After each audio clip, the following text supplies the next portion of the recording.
কোনো পালাইনি, আমি কেন পালাবো? যেভাবে পরিকল্পিত ভাবে ওরা হামলা চালাচ্ছিল, আগের থেকে পূর্ব পরিকল্পিত ভাবে, এবং যে প্রি প্ল্যান ছিল তাতে অনেক কিছু হতে পারত।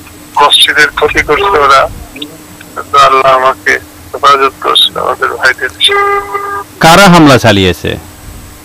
আমার রুমে ওরা আসছে নামাজের পূর্বে, আমি গিয়ে দেখি আমার রুমে, খতিবের রুম যেটা, সেখানে যাকে দায়িত্ব দেওয়া হয়েছে, অতিরিক্ত দায়িত্ব, পাটোয়ারি, সালেহ পাটোয়ারি, উনি আসলে কোন একটা দলের আর কি, ইসলামী দলের, সেটা আমি বলবো না। তো উনি আছেন ওখানে, আমিও গেলাম। যাওয়ার পরে আমি ওনার সাথে কথা বললাম।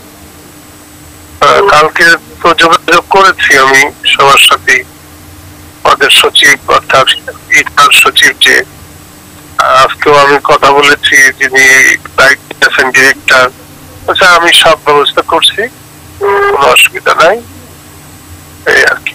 তারপরে কিছু কয়েকজন লোক আসলো, এই লোক আপনার কি বিষয়, আর ফোনে একজনে বলতেছে তোমরা বাইরে থাকো, হুজুরের রুমের সামনে কেউ আসবে না।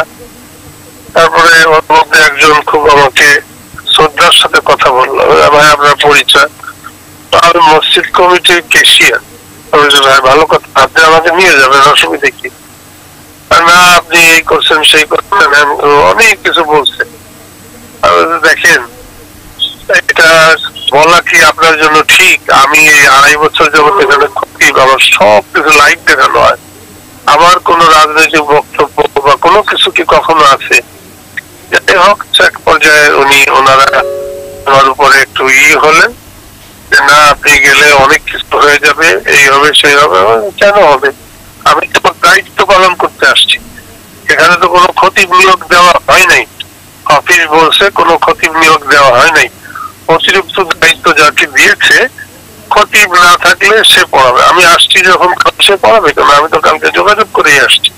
তারপরেও তারা জোর করে ওই লোককে, যিনি পাটোয়ারি, সে পাটোয়ারিকে মানে আগের থেকেই মেম্বারে বসাই দিচ্ছে। অথচ নিয়ম হলো আজানের পরে সুন্নত, মানে 2 রাকাত পরে, আজানের পরে তারপরে বলা শুরু হয়, এরপরে কিছু হয়তো আধা ঘন্টা বা এরকম সময়।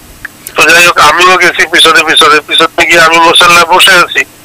সমস্ত মুসল্লিরা যখন আমাকে দেখছে, আজান শেষ হয়েছে, সবাই দোয়া পড়ে, দেখার পরে বলতেছে আমাদের খতিব সাহেব, আমরা খতিব সাহেবের পিছনে নামাজ পড়বো, উনি বয়ান করবেন। এই তো নারায় তাকবীর দিয়ে এই মুসল্লিরাই করছে, আমাকে মেম্বারে বসতে বলছে। তারপরে ওই দিক দিয়ে পিছন দিয়ে ওই লোকগুলো যারা আমার রুমে গিয়ে আমাকে করে আসছিল, তারা ওদিক দিয়ে হইচই করে, মানে লাঠি সোটা নিয়ে ভাঙছে, অনেক কিছু করছে। সেইভাবে করে আমাদের উপরে হামলা।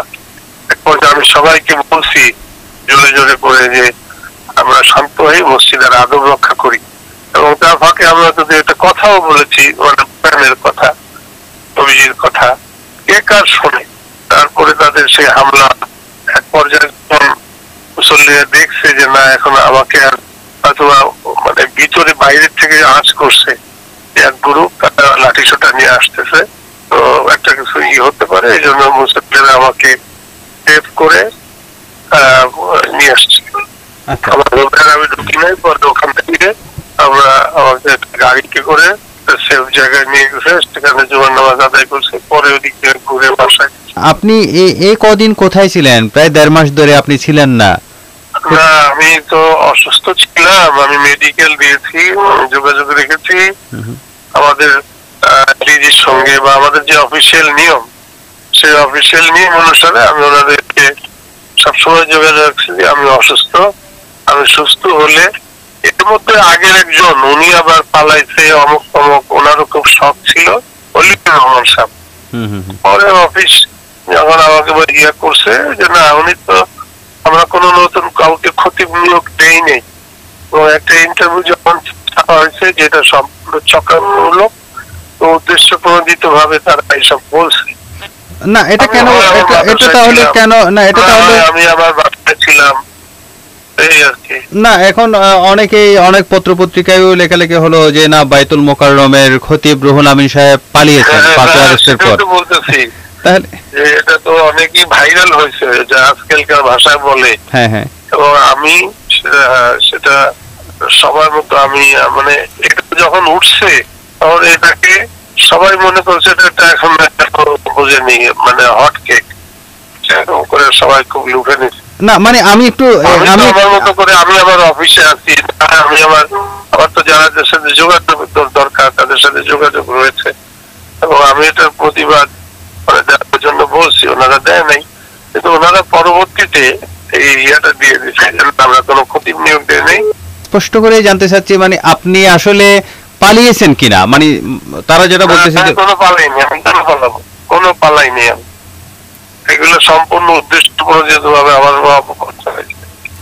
আচ্ছা আজকে আবার আমি কথা বলতে একটু কষ্ট হচ্ছে, আমি যা বললাম এটার উপরে আপনি ই করা, আর কোনো পালাই নেই, কখনোই পালাই নেই। ওকে হুজুর, আমি পাওয়া গেছে, শোনেন আমি বলি, ওনার খোঁজ পাওয়া গেছে যে উনি গোপালগঞ্জে আছেন, তো গোপালগঞ্জ তো আমার মাদ্রাসা, আমি মাদ্রাসায় থাকছি, নাহলে বাসায় থাকছি, একটা বাসায়, এই তো আমার জায়গা, আর কোথাও কেন পালাবো। কিন্তু আজকের ঘটনার পর অনেকে বলছেন আপনি গোপালগঞ্জ থেকে লোকজন নিয়ে এসে এখানে হামলা করেছেন, এরকম একটা থেকে এইসব লোকজন নিয়ে কেন আসবো, আমি তো এখানেই ছিলাম, আমি তো আমার বাসা থেকে